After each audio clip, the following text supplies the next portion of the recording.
They had no idea what they were walking into. A new life, a new home, but the mansion had a dark secret that would soon consume them. The Johnson family had been searching for a new start for years, and when they found the mansion on the outskirts of town, it seemed like the perfect place to begin anew. After years of living in the cramped city apartment, with constant noise and constant stress, the peaceful countryside offered them everything they'd dreamed of. The mansion was large, old, and full of character, set on a few acres of lush land surrounded by tall trees. It was beautiful almost to beautiful land. It was all theirs. David, the father, had worked hard to make the move a reality. He had been drawn to the mansion's old-world charm. It wasn't just the size or the price, there was something about it, something that pulled him in and told him it was time to leave the city behind. Sarah, his wife, had been hesitant at first, but after seeing the land and envisioning a slower-paced life for their two children, Ethan and Lily, she agreed. The mansion had been on the market for a while, which seemed unusual given its grandeur. Some of the neighbors mentioned it had been empty for years, but they didn't offer much else in terms of information. To David, this was a minor detail. The mansion's age, added to its allure, was a piece of history, waiting for someone to restore it to its former glory. They moved in during the late autumn, the cool air giving the place a crisp, welcoming feeling. The leaves had turned golden, and the house, though slightly weathered, looked majestic under the soft autumn sun. The family unloaded their things, excited about the change in scenery, and began unpacking their lives into the large, creaking mansion. At first, everything seemed perfect. The children ran through the wide hallways, the echo of their footsteps filling the empty rooms. Ethan, always the adventurous one, explored the attic and the basement, which seemed to stretch on endlessly. He loved it.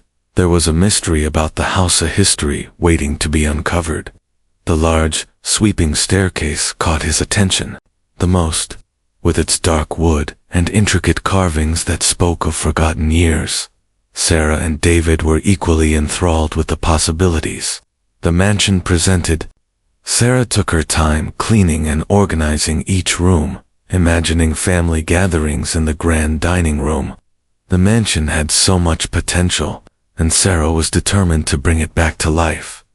Despite the initial excitement, something felt slightly off.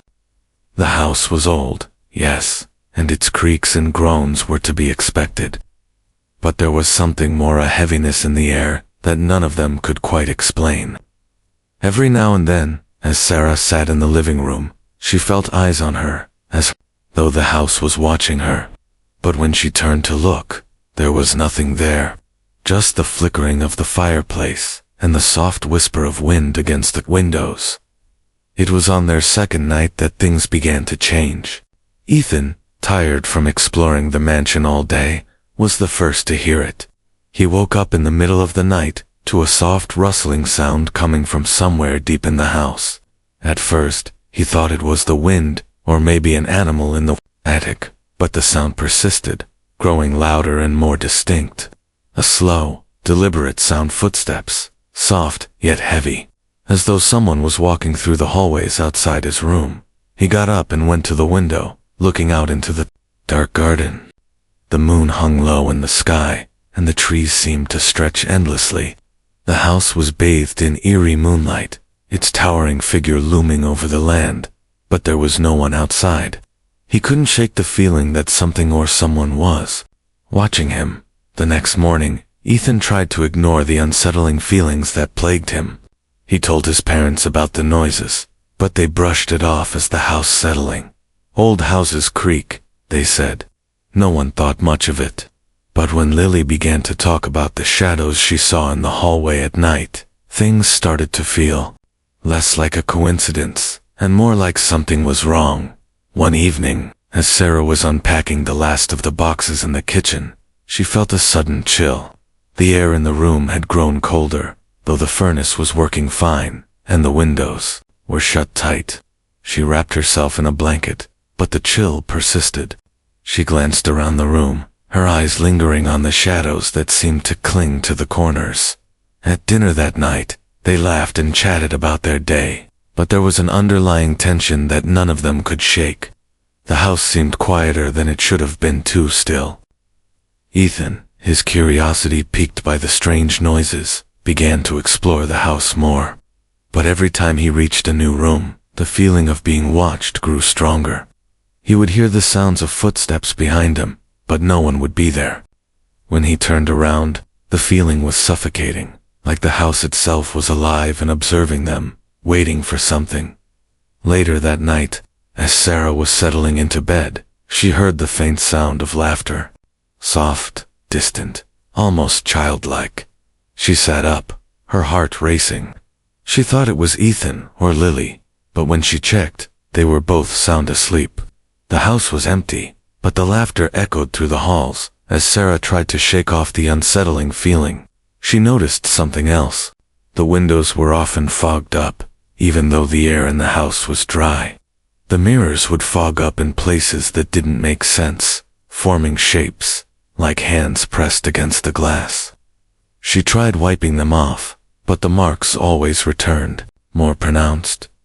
The house was hiding something it didn't want them to see, but the family was too absorbed in the excitement of their new life to realize the danger that was quietly creeping closer with every passing day. The sounds grew louder, and the house seemed to come alive in ways they couldn't explain. But the terror that would unfold was beyond their wildest nightmares. It was on the third night in the mansion that Sarah first heard Ita soft, rhythmic tapping coming from somewhere deep in the house. At first, she dismissed it as the old house settling, but the sound didn't stop. The tapping was too precise, too deliberate. It was as though someone or something was knocking on the walls.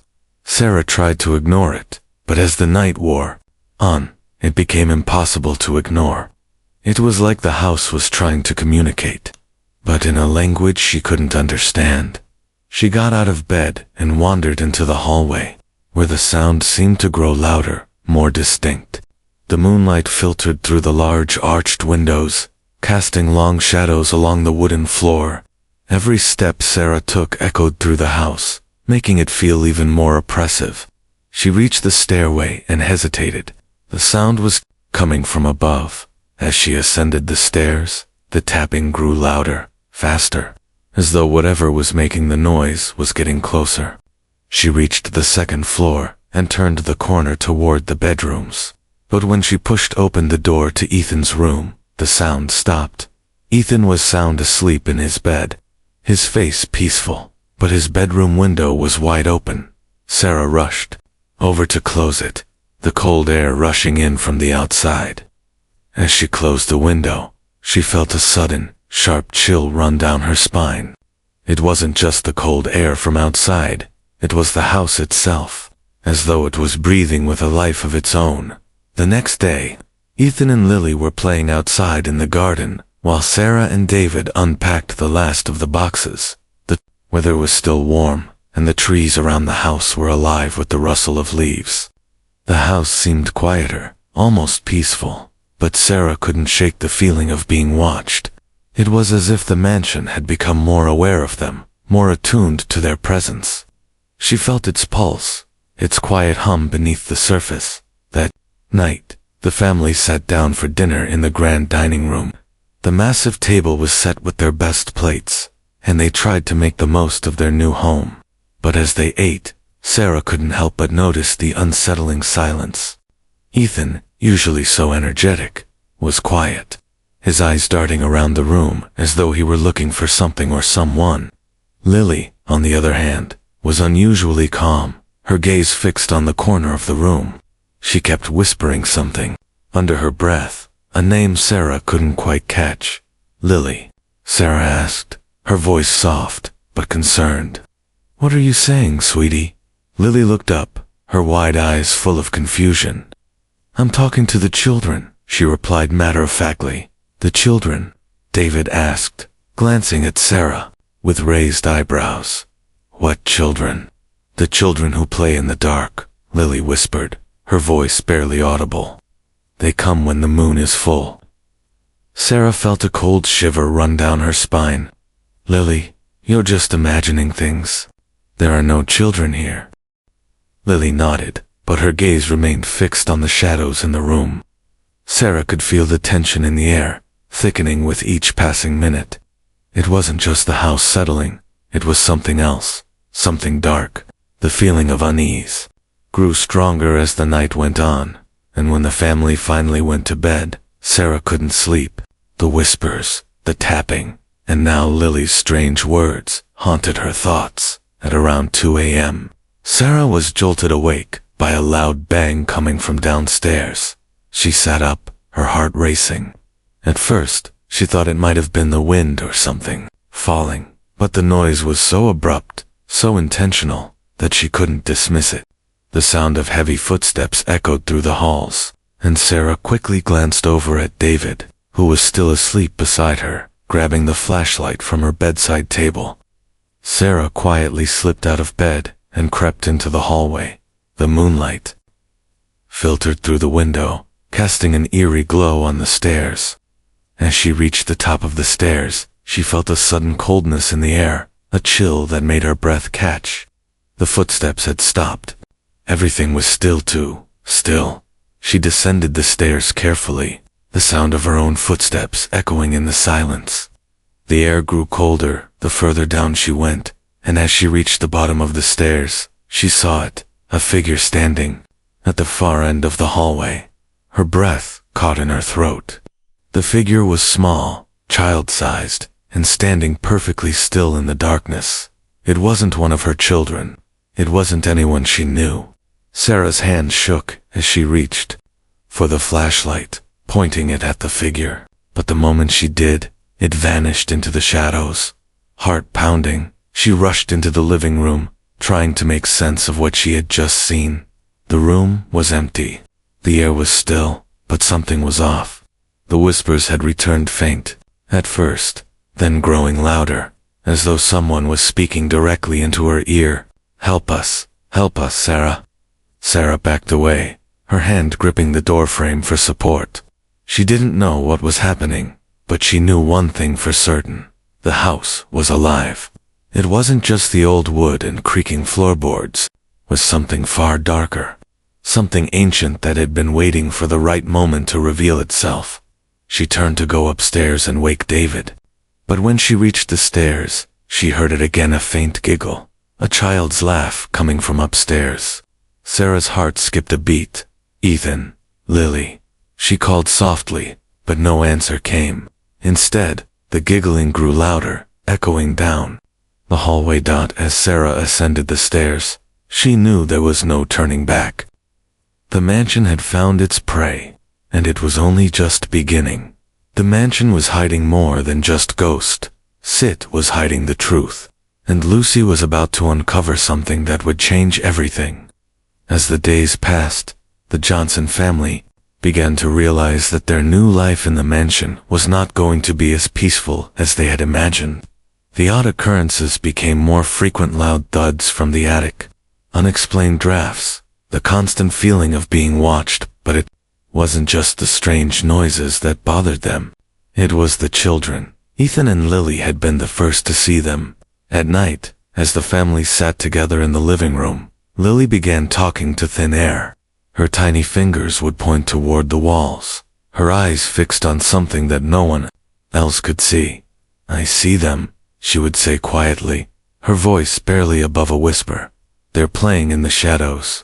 Sarah, concerned, had tried to brush it off as an overactive imagination, but when she followed Lily's gaze, she felt an icy chill run down her spine.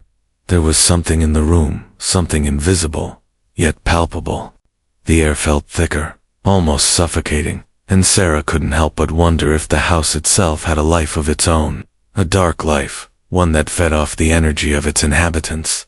But it wasn't until Lucy, Sarah's teenage daughter, ventured into the attic one afternoon that things took a turn for the worse. The attic, with its dusty beams and ancient wooden floors, had always been a place of curiosity for Lucy. The air up there was thick with the scent of mildew and old books. It was quiet, isolated from the rest of the house. and she often found herself going up there to think, away from the noise of the rest of the family. On this particular day, Lucy had decided to search for some old furniture to refurnish her room. As she sifted through the stacks of dusty boxes, she noticed something that hadn't been there before, a small, wooden trunk in the farthest corner of the attic. The trunk was covered in cobwebs, but there was something about it that drew her.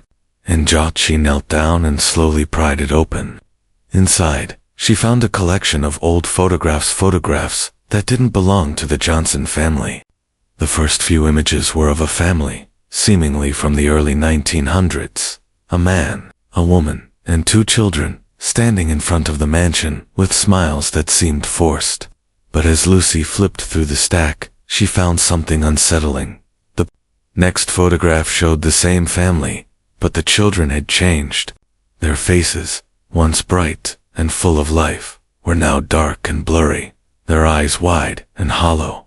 The photos became increasingly disturbing, the children's forms becoming more transparent with each passing image. It was as if they were slowly fading away. Suddenly, Lucy froze. At the very back of the box, hidden beneath the photographs, was a journal. Its leather cover was worn and cracked, and the pages were yellowed with age. The journal was written by a man named Charles Everly, the mansion's original owner. Lucy opened the journal, her hands trembling. The first few pages were filled with mundane details about the house, descriptions of the land, the weather, the family's daily routines. But as she read on, the tone shifted. Charles began writing about strange occurrences, whispers in the walls, footsteps when no one was around, and the haunting feeling that the mansion was alive, feeding off its inhabitants. The entries became more erratic, filled with fevered scribbles and drawings of ghostly children, their faces twisted and hollow. But the most chilling entry was the last one. Charles wrote about the night he finally realized the truth. The mansion was not just haunted, it was cursed. The children, the ones in the photographs, had never left. They had been trapped in the house for years, their spirits bound to its walls, unable to escape. And now, they were reaching out to the living, to Lucy, to her family. Lucy slammed the journal shut, her heart pounding in her chest. She had to tell her family. She had to show them what she had found. But as she stood up and made her way to the stairs, she heard something that made her blood run cold. A soft, child's giggle echoed in the attic. Lucy froze, her breath catching in her throat. She slowly turned around, but there was nothing. There's the dark corners of the attic, the dusty beams, and the silence. But the giggling didn't stop. It grew louder, closer. It was coming from behind her. Slowly, Lucy turned around, her flashlight shaking in her hand, and then she saw them. The children, not the smiling faces from the photographs, but the same hollow-eyed ghostly children that had appeared in Lily's whispers. They were standing in the corner, their forms fading in and out of the darkness. They weren't looking at her, or looking past her, staring at something in the shadows. The temperature in the room dropped, and Lucy's breath fogged in the air. The ghostly figures of the children reached out toward her, their fingers stretching toward her as though they were trying to pull her into their world. Without thinking, Lucy turned and ran down the stairs, slamming the attic door shut behind. Her heart was racing, her mind a blur of fear and confusion. She needed to tell her family what she had seen, what she had felt. But as she reached the living room, she stopped dead in her tracks. There, standing in the middle of the room, were 2 ghostly figures, the same children from the attic, but now, standing in front of her. Their eyes were empty, their faces twisted in sorrow. They didn't speak. But their presence was enough to send a cold shiver through Lucy's entire body. The children raised their arms, pointing toward the stairs. And in that moment, Lucy understood. They weren't just trapped, they were calling her, pulling her toward the truth. They wanted her to see what had happened to them. They wanted her to find out what the mansion had done. The mansion wasn't just haunted, it was cursed. And as Lucy uncovered the truth, she realized the house had been waiting for them all along. The days passed in a blur of fear and confusion. The whispers, the figures, the cold spots, they were growing harder to ignore.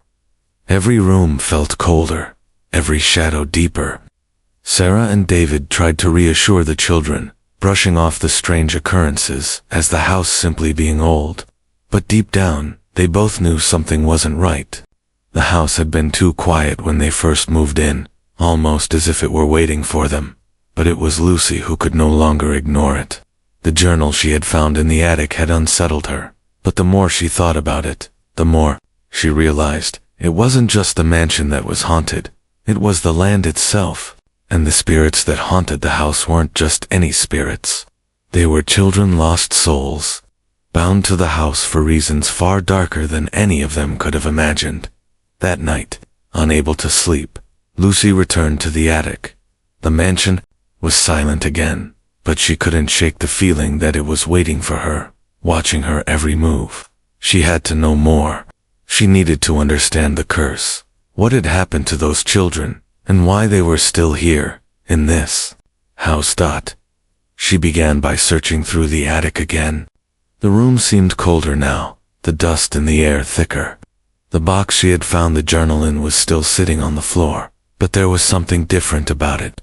As she opened it, she found more than just photographs and a journal. This time, there was a small box, its surface worn and chipped with age. The lock was rusted, and the wood was nearly falling apart.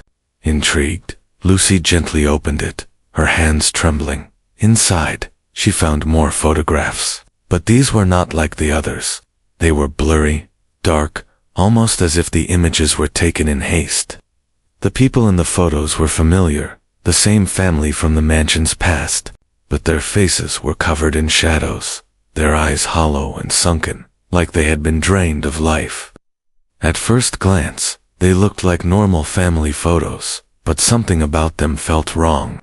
The more Lucy looked at them, the more she felt the weight of their sorrow, their unspoken pain. Then, at the very back of the box, Lucy found something that made her gasp. It was a small, worn locket, delicate gold, with a single black stone set in the center. She had seen this locket before, in one of the photographs. It belonged to a young girl, one of the children. The girl was standing next to her mother in a photo taken in front of the mansion, but her eyes were eerily vacant, as if she was staring through the camera at something else, with the locket in hand. Lucy turned the photograph over, and a small note fell out. It was written in faded ink, but it was still legible. It read, "The children never left. They are the guardians now. The house will always have a new family to trap. The cycle never ends." Lucy's heart raced as she processed the chilling words. The children, the spirits that haunted the house, weren't just victims, they were bound to it, trapped forever. But why? What had happened to them? She spent the next few hours poring over the journal, looking for any clue that might explain the curse. As she read, she learned that the mansion had been built over land that had once been sacred ground, a place where rituals had been performed long before the house was even built. The house itself was designed to trap souls that would feed off the living and remain there, imprisoned forever. The tragedy had begun with the family that had first lived there, Charles Everly and his wife, Abigail. Charles had been the one to build the mansion, believing it would be a place of prosperity and safety for his family. But when his children started disappearing one by one, he couldn't explain it. He searched the entire house, but it was as though they had vanished into thin air. His wife, Abigail, began to suffer from the same strange visions, seeing the children's faces in the mirrors, calling out for help. Then, one night, during a violent storm, Abigail disappeared too. Charles, desperate and broken, went mad. He wrote in his journal that he believed his wife and children had been taken by the spirits of the land, spirits that had been angered by the construction of the mansion, the disturbance of the sacred grounds. The spirits wanted more than just to haunt the house. They wanted the children's souls to become their guardians. Lucy sat back in horror, clutching the locket tightly in her hand. The spirits of the children, the ones she had seen in the attic, and in the photographs, weren't just trapped, they were the keepers of the curse now. Their souls had been bound to the house for generations, and they were waiting for a new family to come, a family to trap, just like the Everleys had been trapped. But the most chilling part of the journal came next. The house will always claim another family, another set of children to replace the lost ones, and when the family grows too comfortable, too complacent in their new life, the house will make its move. The children will disappear, just like mine did, and they will never leave.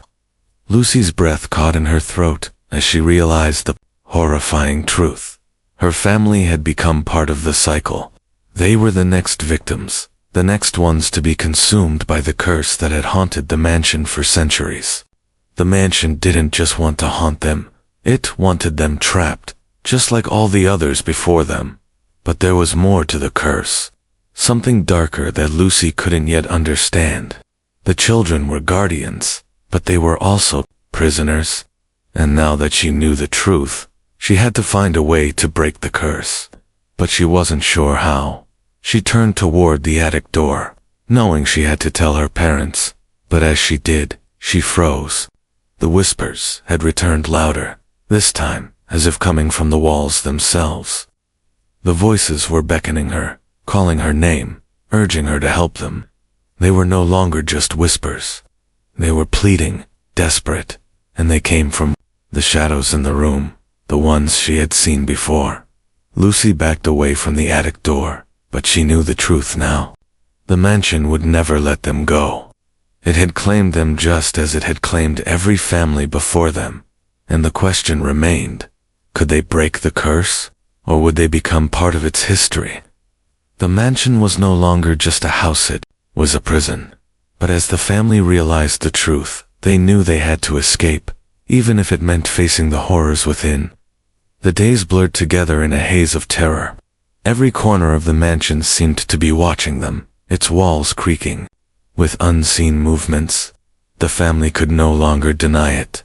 The house was alive, and it was feeding on them. It was waiting for them to realize the truth, waiting for them to fully understand that they had been trapped from the very beginning. Lucy's discovery of the mansion's dark history had shaken her to the core, but it wasn't just the ghostly children she feared. Now it was the house itself. The mansion wasn't just haunted. It was alive with malevolent energy, and it had been waiting for the Johnsons to move in. It had been waiting for a new family to trap, to feed off of their energy and imprison their souls. Sarah and David were starting to see it too. They could no longer dismiss the strange happenings, the unsettling feelings that had plagued them since they arrived. The noises, the disembodied whispers, the cold spots, they were all signs that the mansion was not only watching them, but controlling them. It had become their jailer, and they were its prisoners. That night, after another restless evening spent trying to ignore the growing terror, the family gathered in the living room. The tension between them was palpable, as though the house itself was tightening its grip, forcing them to confront the truth. "We need to leave," Sarah said quietly, her voice trembling with fear. David looked at her, his face pale, but his eyes filled with determination. "I've tried to leave, Sarah. We've all tried, but every time we step outside, we end up back here. We can't leave." Ethan, who had been unusually silent for the past few days, suddenly spoke up. "It's the house. It's keeping us here. I've seen it. You've tried to leave, but it won't let us. It's pulling us back." Lily, who had been staring at the floor, looked up with wide eyes. "The children won't let us leave," she whispered. "They're still here. They can't go."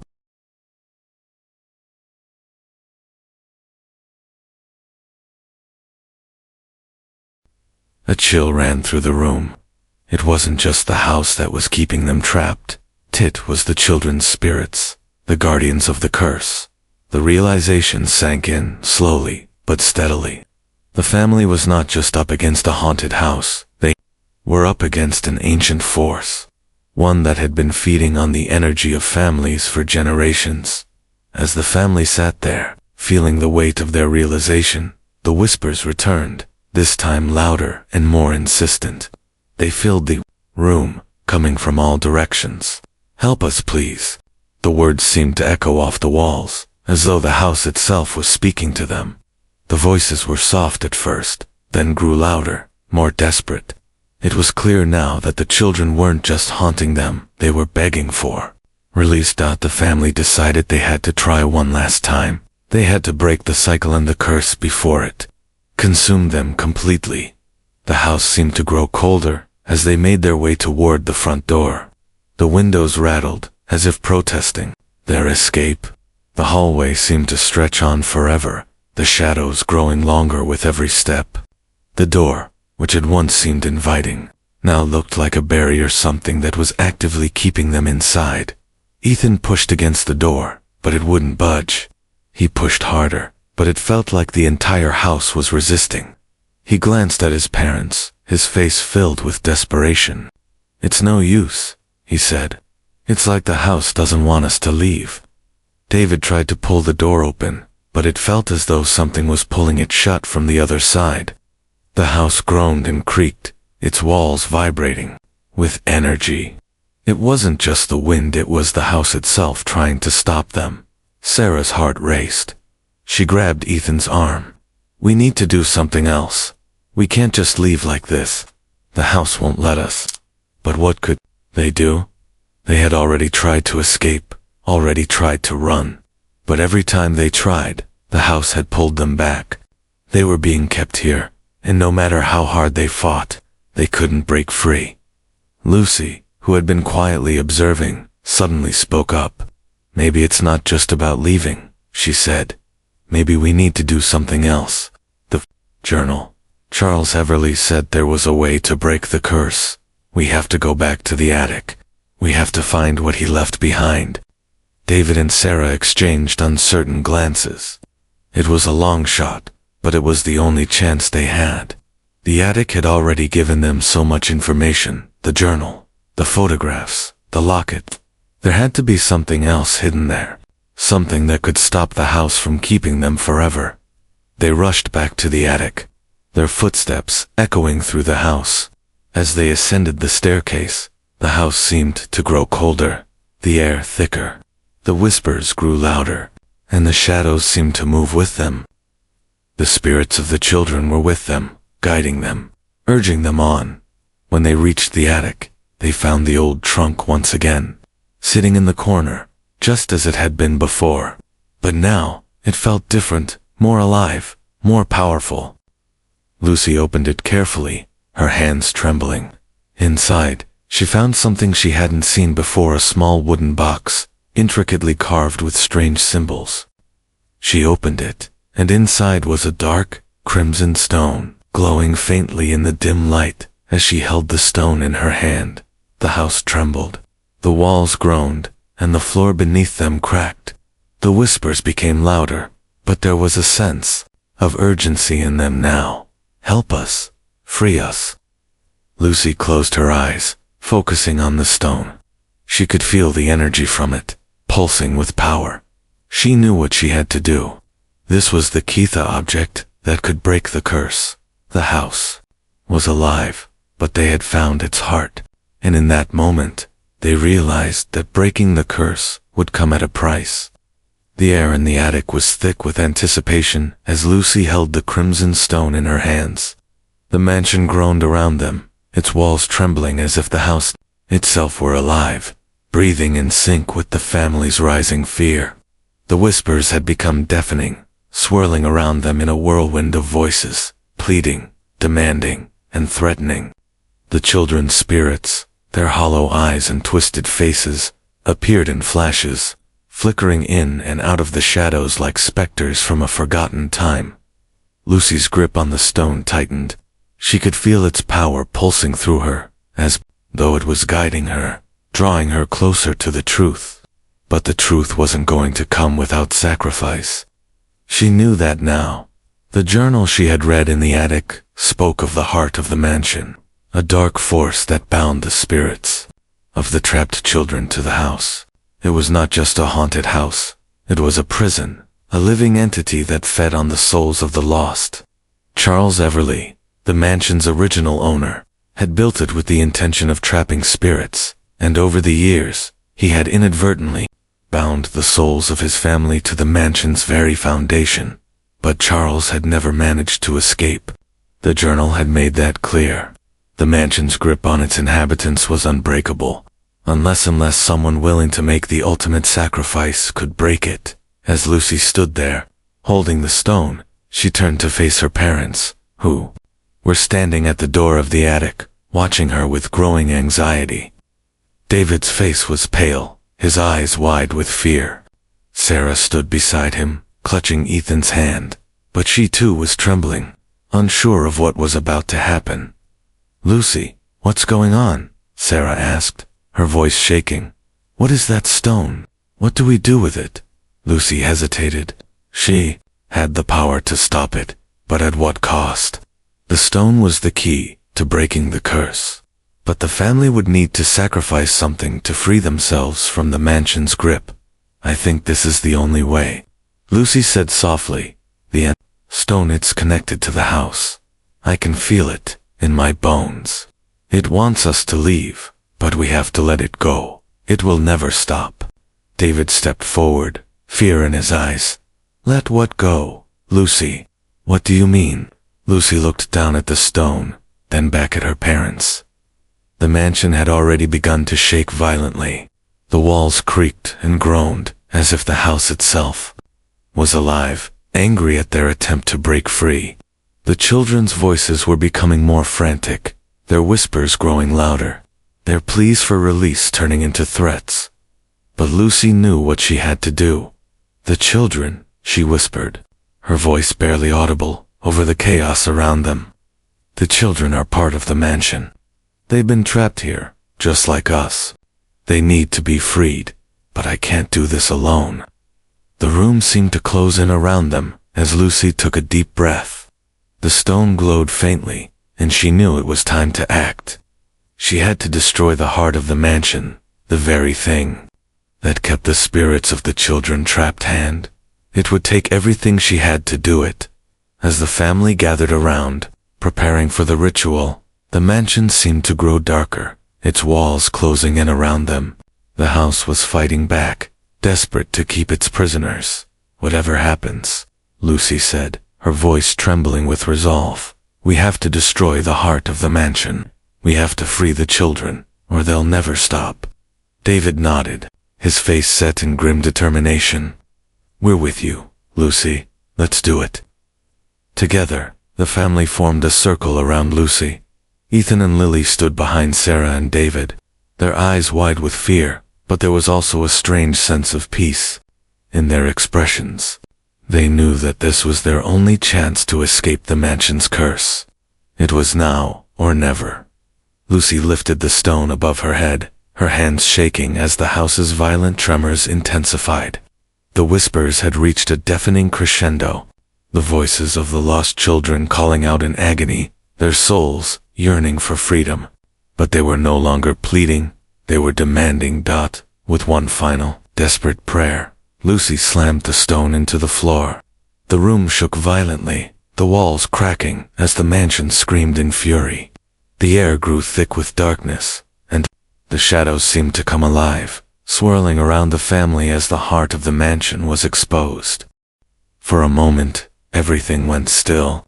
The house fell silent, as if holding its breath, waiting for the final moment to pass. Then, the silence was broken by a terrible, otherworldly scream, a scream that came from deep within the mansion, from the very heart of it.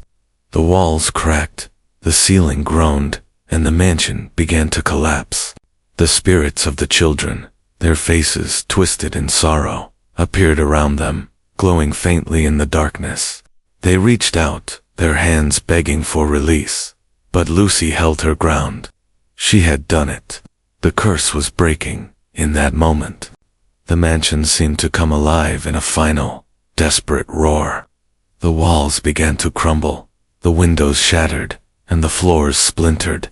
But Lucy and her family stood strong, the stone pulsing in her hand as the mansion's grip finally loosened. The children's spirits began to fade. their hollow eyes closing as they were finally freed from their prison. The house, now powerless, began to collapse in on itself, its foundation cracking and splintering as the curse was broken. The Johnsons stumbled out of the mansion, the dawn breaking on the horizon. The sun's first light cast a warm glow over the crumbling remains of the once imposing mansion. The whispers had faded, replaced by the peaceful sound of the wind rustling through the trees. The mansion was silent now, but as the family walked away, they knew the mansion would never truly let them go. The dust from the mansion's collapse swirled around them as the first light of dawn broke over the horizon. The mansion that had once towered over the land now lay in ruins, its walls crumbling and windows shattered. It was no longer the imposing structure that had filled their nightmares.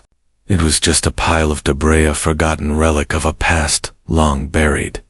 But as the Johnson family walked away from the wreckage, they couldn't shake the feeling that the mansion wasn't finished with them.